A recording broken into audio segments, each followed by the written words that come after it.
When I was a student in Bible college, every freshman had a 7 o'clock class, a.m. that is.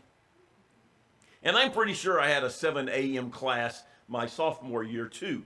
Now, I was not and still am not a morning person. I do much better now. It was difficult then to get up every morning. And I had to get up at 6 to be able to get everything done and get to class on 7 at 7 o'clock. It was difficult. The first year I got to sleep in was my last year at Johnson, and my first class was at 9. It was great. I really looked forward to it until I met my roommate, who was a freshman. Now, Randy was a great roommate. He had grown up at Grundy Mount Mission, which is a children's home in Virginia. Now, because of that, he had learned how to clean. He was one of the cleanest, neatest roommates I had while I was in college. He kept his half of the room spotless.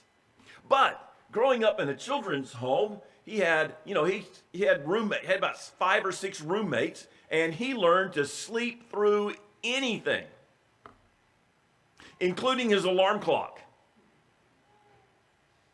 which meant every morning at 6 o'clock, when his alarm went off, he kept sleeping. So I had to get up, walk across the room, turn off his alarm clock, and wake him up. So much for sleeping in that year. It just didn't go like I had planned. I had to wake him up and get his attention every day. What does it take to get our attention? And more importantly, what does it take for God to get our attention? We're looking at the book of Jonah, and we're in chapter 2 this morning. Jonah was a prophet of God. A prophet was someone who had been called by God, given a message by God to deliver to God's people. There were plenty of false prophets. Prophets who just claimed to have been called by God, claimed to have a message from God, but didn't. They didn't have a message from God. God had never called them. God had never given them a message, but God did call Jonah. And God gave him a message to his people. Additionally, God gave Jonah a message for the Ninevites. God told Jonah to get up and to go to Nineveh and to preach against that city because of their great sins. But Jonah didn't go. This is a man of God, given a command by God, and he refused to obey it. Now, Jonah could have just stayed where he was. God says, get up, I want you to go, and he could have just stayed. But that's not what he did. Instead, he got up and he went the other way. He went the opposite of how God wanted him to go. Imagine what you would think if you asked your son to do something, and not only does he not do it, but he does the exact opposite of what you've asked him to do. Well, that was Jonah. He didn't just refuse to go to Nineveh. He went in the opposite direction in an effort to run away from Nineveh and to try to run away from God. Instead of traveling east, he went west. Jonah fled to Joppa along the Mediterranean Sea. He got on a boat that was headed to Tarshish, which is in Spain. And once on the sea, God sent a great storm that even the seasoned sailors were afraid of. And they each began to call out to their own gods, but that didn't help. Sometime later, they found Jonah sleeping, and they woke him up, not believing that he was sleeping through this monstrous storm. But Jonah, when he was awakened, he knew why the storm had come. He knew that God had sent it. and that God had sent the storm because of his disobedience.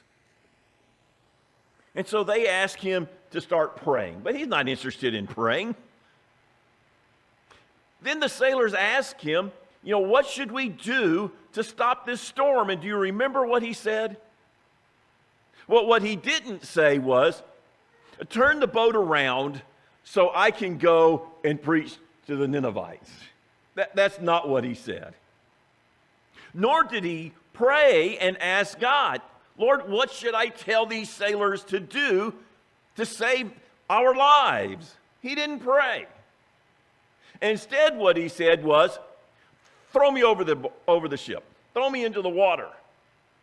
In other words, Jonah would rather have died than have prayed and have obeyed God. So after asking for God not to hold Jonah's death against them, they did exactly what Jonah suggested, and they threw him into the water. Now, if you had been thrown overboard into the water, what would your immediate reaction have been? I think I would have started swimming. Swimming as hard as I could. However, in that great storm, it would have been hard to have gotten too far. In fact, it would have been hard just to stay afloat because of the size of the waves. And so at some point, Jonah's strength gave out and he sank. And it was at this point, God had compassion on Jonah and stepped in to save him. We pick up actually at the last verse of chapter 1. Chapter 1, verse 17. Now the Lord provided a huge fish to swallow Jonah, and Jonah was in the belly of the fish 3 days and 3 nights. Now I said God saved Jonah. Does being swallowed by a giant fish sound like you've been saved? It sounds more like out of the frying pan into the fire. Gone from one difficult situation into maybe an even worse situation. It doesn't sound like he's been saved, but we know the rest of the story. And what we know is that this is the way God chose to rescue Jonah. And I think it was the way God chose because it was the one way God could use to get his attention. There have been many who have dismissed this book of Jonah as fiction because of this verse. I mean, come on. We all know that no one can be swallowed by a whale and live. Well, we should note that there are some stories, rare stories, of people having done just that, of having been swallowed by a whale and lived. And so as far-fetched as it sounds, it is possible. And we should also note that in the Hebrew, it doesn't say whale. It just says a great fish. The fish doesn't play a very important role in this story because it's not about the fish. The story is about God's compassion. His compassion on the Ninevites, his compassion on Jonah, and really his compassion on us. God had instructed Jonah to go to Nineveh because of his compassion for the people there. God had provided this fish because of his compassion for Jonah. Verse 1, from inside the fish, Jonah prayed to the Lord his God. And so finally, we see Jonah praying. He prays to God. God has finally gotten his attention. The storm didn't do it. Flailing around out in the water didn't do it. Being swallowed by the fish, that finally got it. And he calls out to God for help. And in this prayer, Jonah begins with words of praise and thanksgiving to God for his deliverance. Verse 2. He said, in my distress I called to the Lord and he answered me. From deep in the realm of the dead I called for help, and you listened to my cry. Even in the belly of this fish, Jonah realized that God could hear his prayer. God heard his prayer, listened to his prayer, listened to his call for help, and realized that indeed this fish was God's plan, God's show of compassion. Jonah then describes his troubles. He cries out to God and God's faithful answer. Verse 3. He says, "You hurled me into the depths, into the very heart of the seas, and the currents swirled about me. All your waves and breakers swept over me. I said, I have been banished from your sight, yet I will look again toward your holy temple. The engulfing waters threatened me. The deep surrounded me. Seaweed was wrapped around my head. To the roots of the mountains I sank down, and the earth beneath me barred me in forever. But you, Lord my God, brought my life up from the pit. When my life was ebbing away, I remembered you, Lord, and my prayer rose to you, to your holy temple."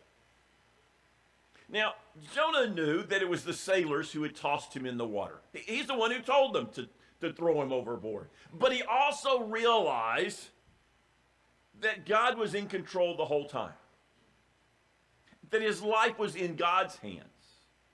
But that also meant that God was the only one who could rescue him. And who had he been running away from? He'd been running away from God, the only one who could help. And so now Jonah's greatest concern was not the storm or the sea, but his separation from God. He understood that that was the worst thing that could happen, being separate from God. Jonah could feel himself sinking lower and lower and lower. But even there, God was with him. God was with him all along. In chapter 1, we saw Jonah go down to Joppa. We saw him, once there, get down onto the boat. Then we saw him go down into the boat. And now we see him going down to the depths of the sea. And when Jonah reached the place where he thought he could go no further down, God lifted him up. Then Jonah closes this prayer by declaring his commitment to God. Verse 8. He says, "Those who cling to worthless idols turn away from God's love for them, but I, with shouts of grateful praise, will sacrifice to you. What I have vowed, I will make good. I will say, salvation comes from the Lord." Jonah talks about worthless idols. What are worthless idols? For that matter, are there any idols that aren't worthless? I mean, really, what idols aren't worthless? Now, the Hebrew literally says, those who hold on to those things which are worthless. It doesn't mention specifically idols, but it's referring to anything that we look to, hold on to, look to salvation for, help from, that's not God. It's all worthless. It's the same word Solomon used in the book of Ecclesiastes when he said, everything is vanity. Vanity of vanities, everything is worthless. Just like smoke. You see it, you grab hold of it, there's nothing to hold on to. It just vanishes, it disappears, it's temporary. You know, people hold on to things that will never help them in the end because they're worthless. You know, we're told in chapter 1 that each of these sailors prayed to their own god, to their own idol. Did those idols help them?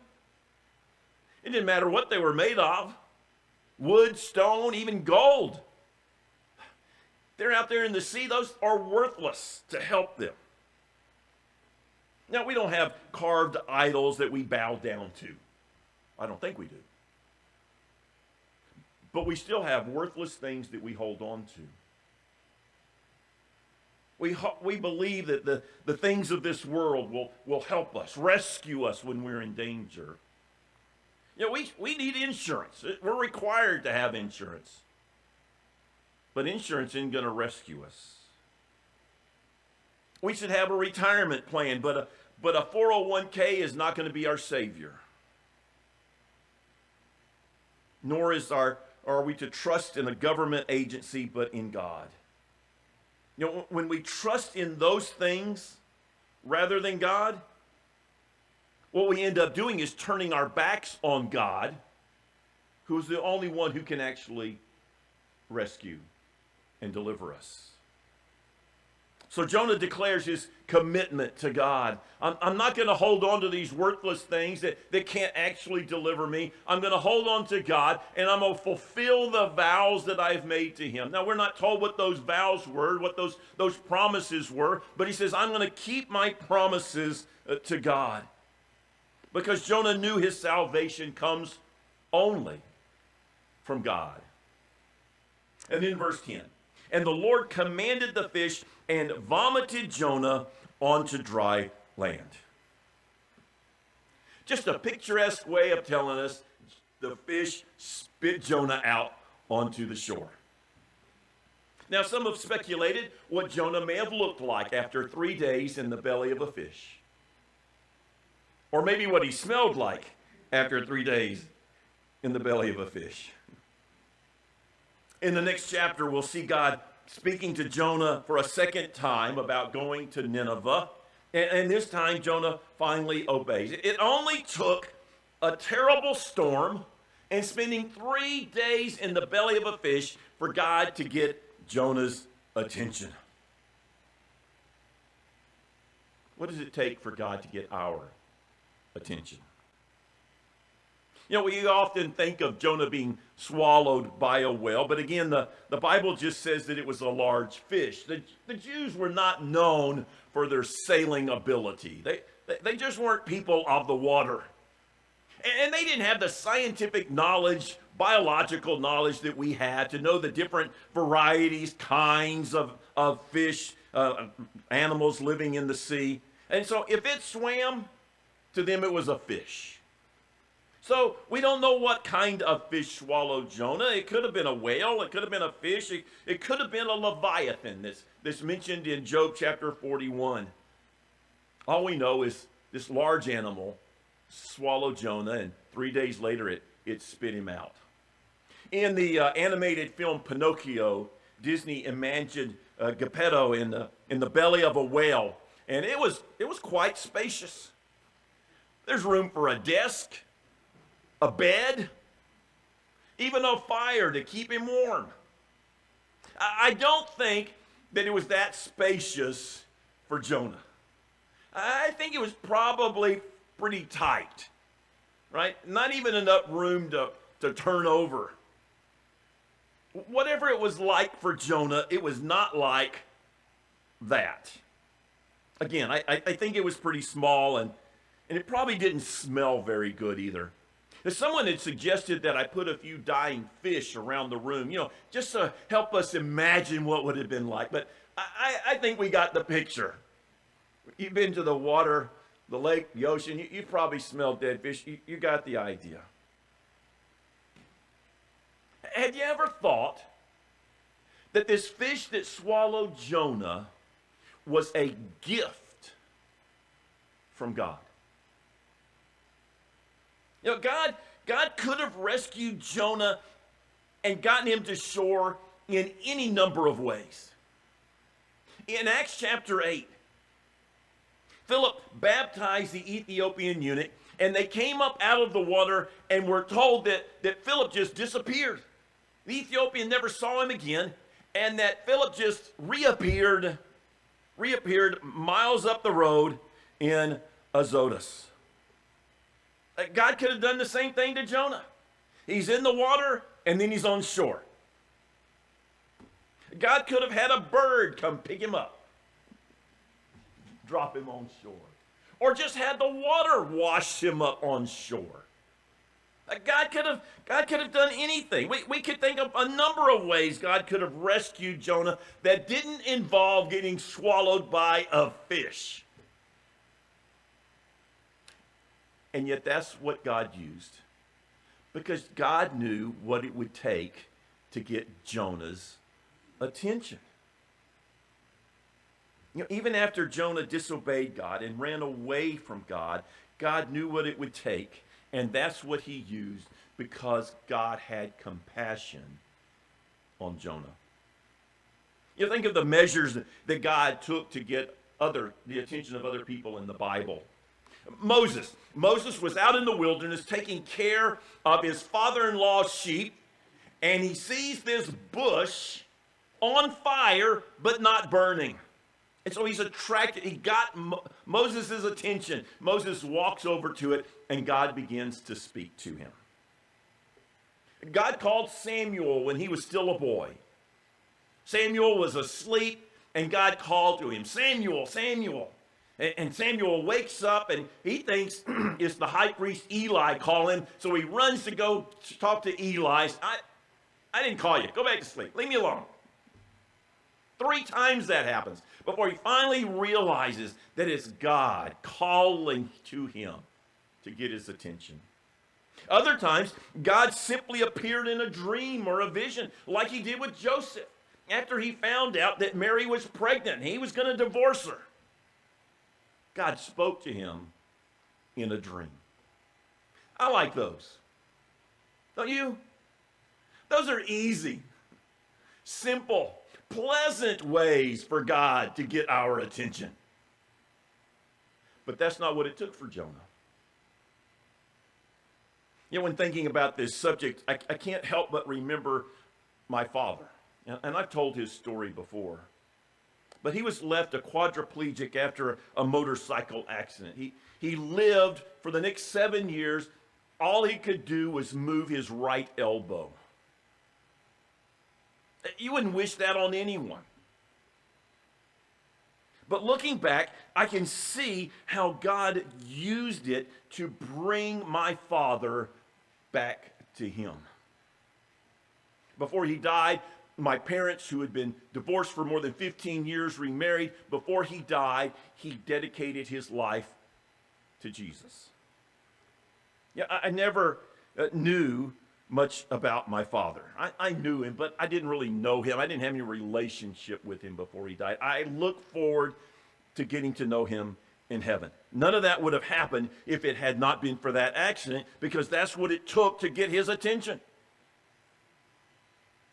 What does it take for God to get our attention? We would like God to use some simple, pleasant experience like a dream or a vision, but God uses whatever it takes to get our attention so that we will turn from those useless things that we're holding on to and we'll turn to Him.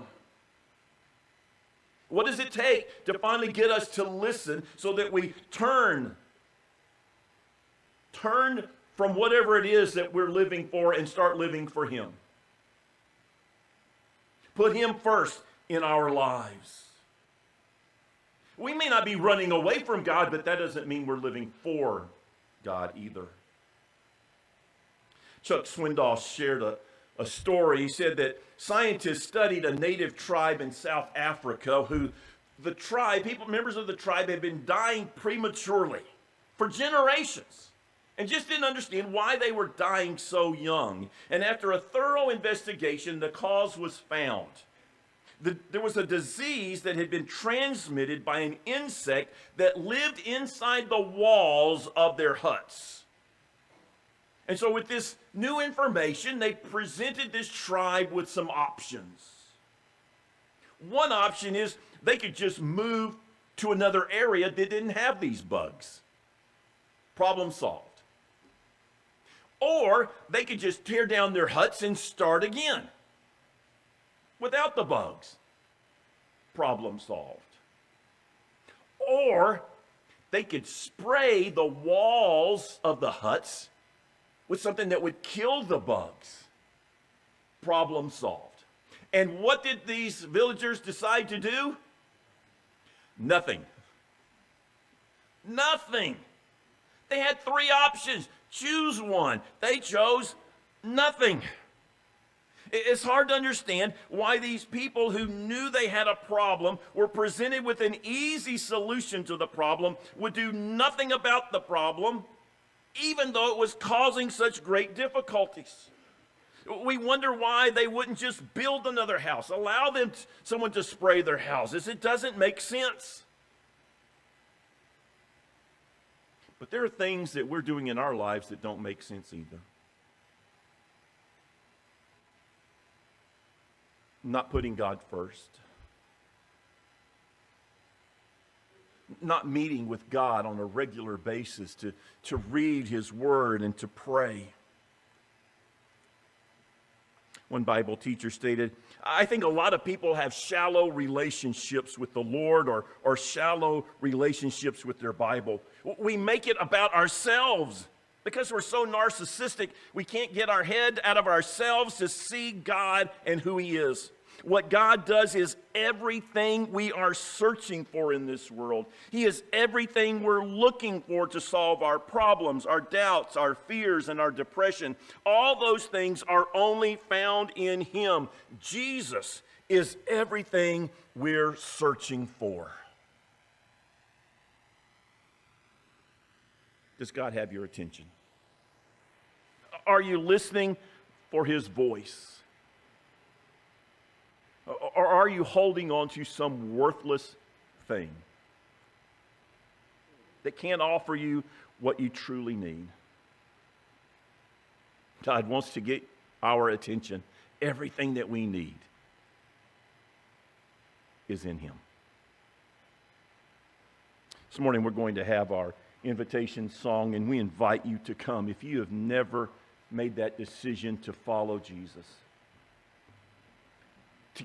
Turn to Him, to give your life to Him, to live for Him.